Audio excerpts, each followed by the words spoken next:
Nah, Om Hagan, Mi kebetulan Bang. nih, modifikasi Yo. baterai. Kenapa, 4 Om? hari, gimana? Gampang kan? Gampang dari Hong Kong. Buset, nih udah 4 hari Om. Hah? Itu cuman selesai ngegerindain atasnya doang Om. Makanya saya kesini, mumet. 72 biji atas bawah mesti dikelopokin satu-satu, digerindain ulang, dites ulang. Wih, masih banyak yang belum dikerjain lagi. Wah. Tapi karena i9 itu baterainya 72 volt, sedangkan ini itu baterainya 96 volt, jadi i9 itu dia butuhnya 20S, sedangkan ini 24S ya. Jadi kita butuh buang 4S. Nah harusnya nih kalau setelah nanti kita bongkar, kita copotin semua, itu pas.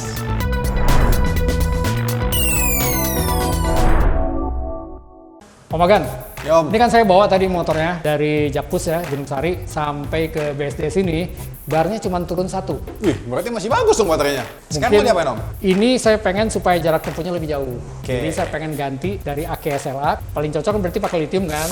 Nah teman-teman, akhirnya selesai juga. Ini baterainya udah saya packing, udah saya set. Tapi sekarang mending kita pasang aja karena sudah terlalu lama. Ini sudah 2 minggu. Daripada motornya nggak bisa dipakai, mendingan saya pasang dulu. Nanti masalah air tuh kedap airnya belakangan kita lihat lagi. Nanti masalah air tuh kedap airnya belakangan kita lihat lagi. Halo semuanya, welcome back to channel EVholic. Di video kali ini saya akan membahas bagaimana cara merubah baterai i9 yang dari SLA ke baterai lithium. Nah, dan baterai lithium yang akan kita pakai adalah baterai lithium second yang pernah kita pakai juga di motor VR Q1.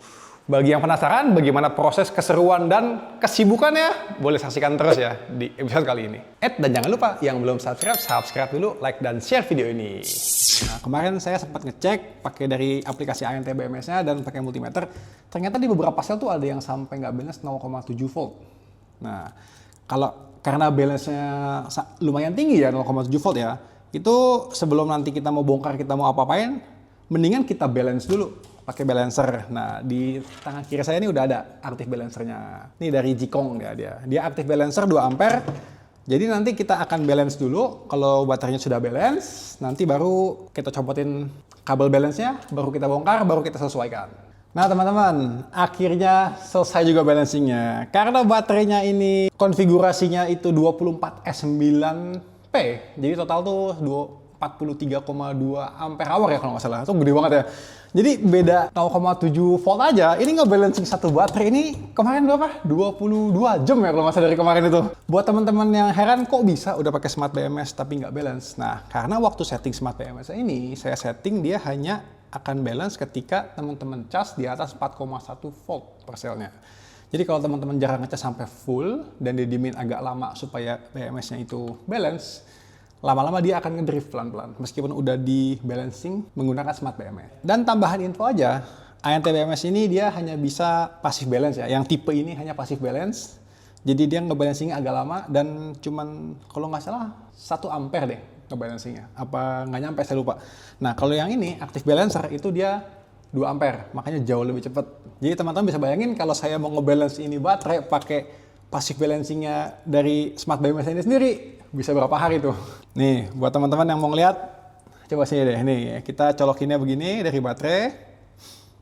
Tuh, dari baterai kabel BMS-nya masuk ke dalam breakout board-nya ya. Dari breakout board-nya kita baru masuk ke balancernya. Dan ini kemarin pas balancing, dia lumayan hangat ya. Karena dia pindahin tegangan dan arusnya dari sel satu ke sel yang lain. Sekarang dia udah lumayan balance. Dia bedanya hanya 0,1 volt ya.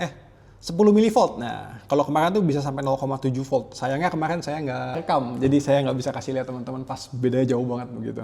Nah, saatnya kita bongkar baterainya supaya muat di kompartemen baterai si motor i9 yang kemarin itu. Nah, berhubung baterai ini tinggi dan ada sayapnya, nih teman-teman bisa lihat di samping ini ada sayap. Nah, supaya baterai ini bisa muat, itu kita harus buang sayapnya dan depannya. Nah, harusnya kan baterai jadi mengecil tuh teman-teman. Nah, tapi karena i9 itu baterainya 72 volt, sedangkan ini itu baterainya 96 volt. Jadi i9 itu dia butuhnya 20S, sedangkan ini 24S ya. Jadi kita butuh buang 4S. Nah harusnya nih kalau setelah nanti kita bongkar, kita copotin semua, itu pas. Jadi bentuknya paling agak nongol sedikit, karena hanya beda satu baterai nanti. Daripada bingung gimana, kita langsung bongkar aja yuk.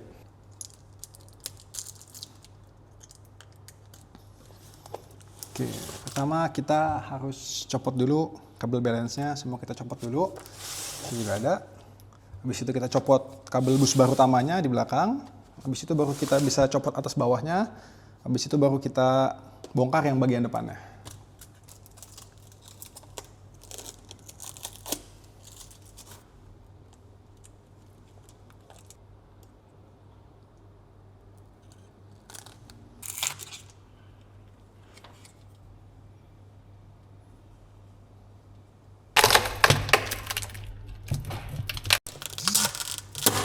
Akhirnya terbuka. Nah, ini tadi yang bagian atas, ini bagian bawah. Nanti rencananya kita potong tuh dari garis tadi tuh. Jadi kita hilangin yang 4S-nya, kita balikin ke 20S. Tapi sebelum itu kita mesti lihat dulu ini berapa S, ini berapa S, nanti supaya balance. Nah, ini yang di bagian atas ternyata dia 10S 9P. Berarti yang di sini ada 14S 9P. Oke, sekarang kita rubah dari 14S 9P ke 10S 9P biar sama kayak sebelah ini.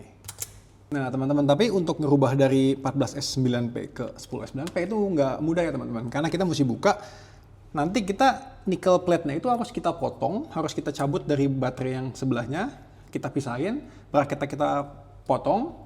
Kalau misalnya nggak memungkinkan buat di-arrange, kita mesti, kita mesti putar baterainya supaya bisa seperti ini. Kalau misalnya udah oke, baru kita bisa las lagi. Nih, saya sendiri masih belum tahu gimana prosesnya, tapi mending kita coba ya langsung deh. Ya, jadi begini, kita mesti bongkar satu baterainya, ntar kita bersihin. Habis kita bersihin, kita bikin bracket ulang, baru kita gabung lagi. Jadi sekarang nih kita harus buang dari sini sampai sini. Kira-kira berapa lama ngerjainnya? Yang pasti lama banget. Perkiraan saya mungkin lebih dari 3 hari, cuma ngerjain begini dong. Yuk kita lanjut mendingan daripada banyak bicara. Nah, dan satu lagi teman-teman, ini kita bongkar begini harus hati-hati sekali supaya dia kan tajam nih. Pas kita buka tajam, jangan sampai nyentuh ke sel berikutnya atau nyentuh ke selnya sendiri di bagian negatifnya. Ini kita lagi bongkar plus, belakangnya kan di bawahnya itu kan negatif. Jangan sampai nusuk. Jadi harus hati-hati sekali. Karena kalau kalian salah, ya bisa-bisa tadinya mau bongkar baterai malah jadi baterai baru.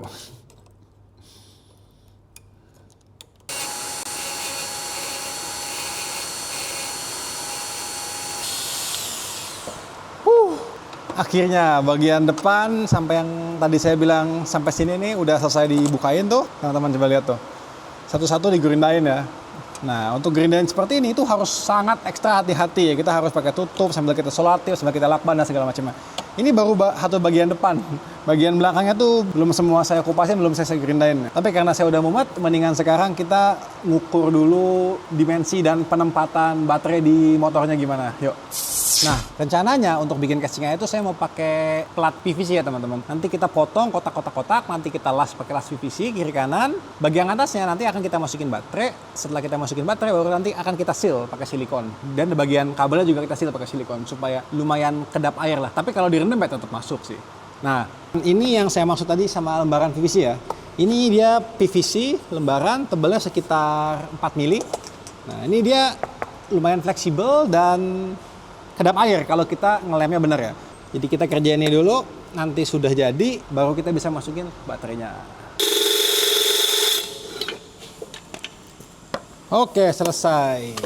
Ini bentuk boxnya nanti yang akan kita bikin ya teman-teman. Nanti kita tinggal panasin, kita tekuk, nanti tinggal sudutnya yang akan kita las. Sama bikin tutupnya nanti kita silikon. Oke, saya ngerjain ini tadi tuh karena bosen banget ngerjain baterai, karena tuh udah 2 hari masih belum selesai juga, jadi saya mendingan ngerjain yang lain dulu. Karena sekarang bosannya udah hilang, sekarang saya mau lanjut ngerjain baterai lagi. Nanti ini tinggal nekuk, ini harusnya bukan kerjaan lama ya, ini palingan cuma setengah jam selesai. Mendingan saya kerjain yang baterai dulu, mungkin masih 1 harian lagi. Oke, let's go. The next day. Nah teman-teman, akhirnya selesai juga kita cabutin nickel plate-nya, depan belakang udah dicabut tuh, teman-teman bisa ngeliat sampai titik yang kemarin saya bilang di sini. Terus semuanya juga udah digerinda, meskipun gerindanya nggak rapi-rapi amat lah karena mumet. Nih ngerjain begini cuman bongkar aja nih udah hari ke-4 atau hari ke-5 nih saya lupa nih, sampai lupa waktu. Nah Sekarang kita udah cabutin semua, udah kita gerindain. Tugas kita sekarang itu harus nyabutin pin di setiap bracket supaya baterainya bisa kita angkat, terus nanti kita potong. Karena kalau sekarang baterainya masih dalam satu kesatuan, meskipun nikelnya udah dicabut nih, kita nggak bisa keluarin baterainya, kita nggak bisa potong. Kalau misalnya kita paksa potong pakai gergaji, yang ada ntar konslet malah kebakar. Jadi mau nggak mau kita satu-satu setiap kepala baterainya ini kita cabut satu-satu sampai bisa diangkat setiap selnya. Oke, yuk kita kerjain. Nah, maksud saya gini, kita copotin satu-satu supaya baterainya bisa kita angkat satu sel. Nah, kalau udah kita bisa angkat, semua kita angkat, baru kita nanti bisa potong pelan-pelan, kita bikin bracket baru untuk disambung dengan baterai yang sudah ada. Prosesnya mungkin ya 5-6 jam kali. Oke lah, langsung kita kerjain aja. Nah, yang perlu diperhatikan ya teman-teman, ini karena kita potong atas yang menggunakan tang, kita harus sangat hati-hati karena kita nggak boleh sampai menusuk insulator yang bikin baterainya konslet. Apalagi bagian positif ya. Karena di bagian positif itu di samping baterai itu tengahnya itu kan positif. Nah sampingnya ini itu negatif. Nah jadi kita nggak boleh sampai ketusuk karena akan mengakibatkan konslet. Nah, kalau yang bagian negatif ya lumayan aman. Cuman ya tetap bisa bolong juga. Jadi harus ekstra hati-hati. Nah teman-teman kita udah setengah jalan nih, kita udah bongkar tuh, pelan-pelan udah kita guntingin. Nah karena ini pas waktu kita buat itu di lem power glue ya. Jadi beberapa baterai tuh setiap beberapa sel itu kita lem super glue. Tujuannya supaya rigid ya, supaya packnya itu nggak goyang sama sekali pada saat dipakai goyang-goyang geter-geter. Tapi kelemahannya pas kita mau bongkar itu pasti si baterai sama bracket itu nempel ya. Dia nempel kuat, pas kita cabut baterainya pasti rusak sleeve-nya nih. Saya contohin satu ya. Aduh. Tuh. Teman-teman bisa lihat nih. Yang ini copot di bagian negatif. Ini copot di bagian negatif dan positif. Yang positif saya kasih lakban supaya nggak konslet karena negatif sama positif itu dekat sekali ya teman-teman. Total dari yang kita bongkar nanti sampai sini itu kita tersisa 6 seri. Di sini tuh 2, 3, 4, 5, 6. Nah, yang baterai sebelumnya itu yang atasnya itu kan dia 10S ya. Yang bawah juga harus 10S supaya jadi 20S. Nah, makanya kita harus tambah lagi 4 lagi ya. 4 kali 9 itu 36 sel. Jadi kita butuh 36 sel yang harus kita rapihin, kita bersihin, kita masukin bracket, nanti kita sambung ke sini. Nah, kenapa kita harus pilih? Karena salah satu alasannya adalah ketika kita bongkar sel, itu pasti ada sel yang kepalanya copot, ada yang miring. Mungkin di kamera nggak kelihatan ya, pokoknya ada yang miring, ada yang cacat. Dan di bagian negatifnya kalau yang kita agak sial itu dia bolong, jadi baterainya harus kita buang. Dari baterai yang udah kita cabut tadi, itu harus kita cek ulang semua, kita sortir mana yang masih bisa dipakai. Nah yang bisa dipakai itu baru kita assembly lagi untuk jadi 4 seri. Biasanya dalam proses bongkar baterai itu yang rusak tuh ada sekitar 5-10%. Sorry bukan rusak, yang agak cacat itu sekitar 5-10%. Nah itu kalau untuk motor sebaiknya jangan dipakai lagi. Tapi kalau buat home storage masih bisa. Tapi kalau yang udah bolong, itu nggak ketolong, harus dibuang. Nih dikit lagi kita selesai, kita lanjut dulu.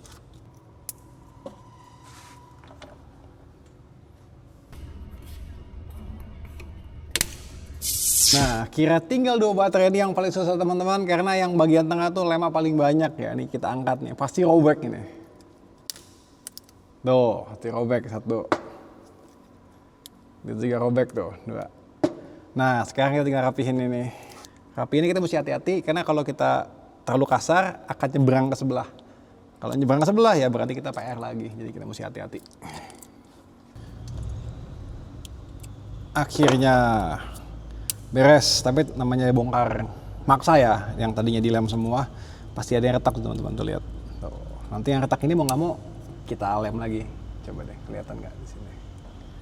Tuh. Jadi ini tadi bagian yang ada sayapnya kiri kanan ya, di atas nih udah bersih sekarang. Udah teman-teman bisa lihat banyak yang patah, ada yang masih bagus, ada yang patah. Cuma nanti kita bakal bersihin buat pasang baterai ini.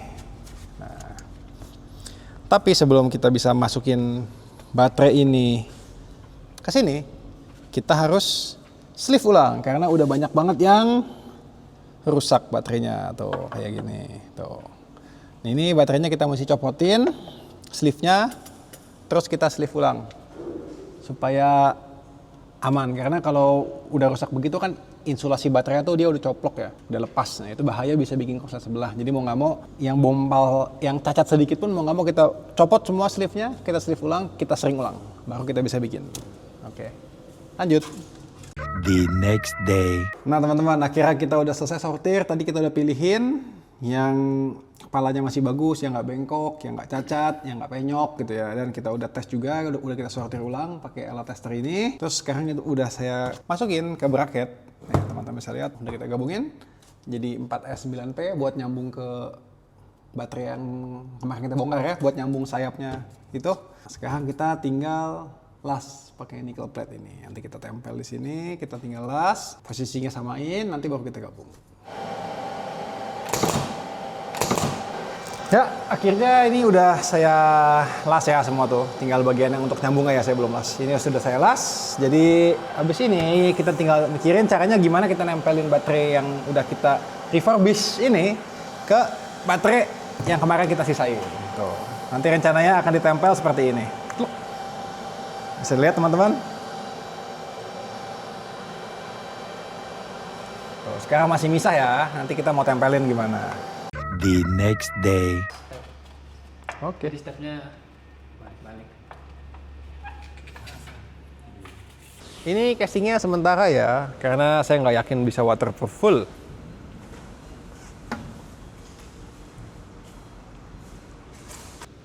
Banyak lubang-lubang, jadinya bocor bisa masuk ke dalam kompartemen baterai kalau tidak di-seal dengan baik. Udah 10 hari ya? Kalau keguncang-guncang Bisa jeblok, makanya. Nah teman-teman, akhirnya selesai juga. Ini baterainya udah saya packing, udah saya set. BMS-nya juga udah saya setting ke 20S ya. Kan tadi 24S ya, kita udah turunin ke 20S. Nah sudah saya packing pakai blue wrap, bisa dilihat. Nah, bentuknya jadi lebih kompak kan teman-teman.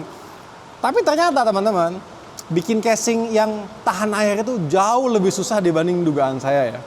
Jadi ini kemarin pas kita tekuk, ada kesalahan sedikit, ada yang pecah, kita las sedikit, terus kita las di tempat satu, ternyata nyambung ke yang lain pecahnya, dan begitulah. Jadi kalau teman-teman lihat ini banyak banget sambungan-sambungan yang aneh lah tuh, banyak banget sambungan-sambungan jelek.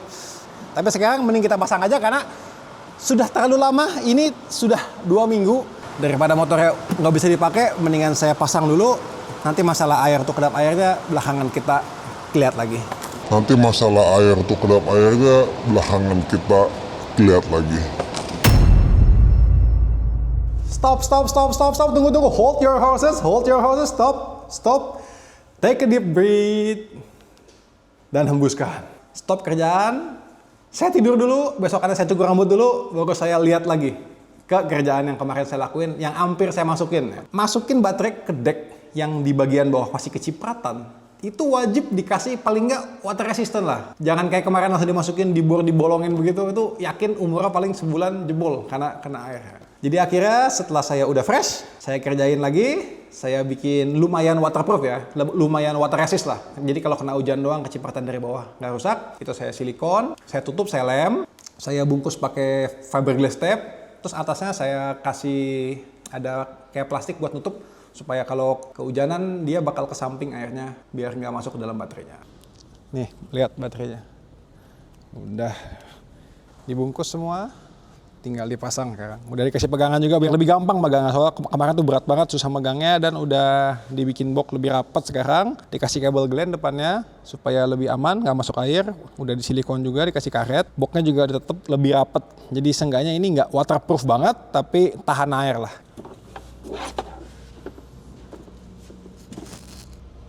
Oke, ini di bagian depan colokannya XT90, tinggal dicolokin nanti. Kita tutup, kita rapiin semua, kita balikin lagi bodinya, kita nyalakan dan jalan, bagus, good. Oke, kita nyalain saklarnya, kita buka. Nah, nyala deh.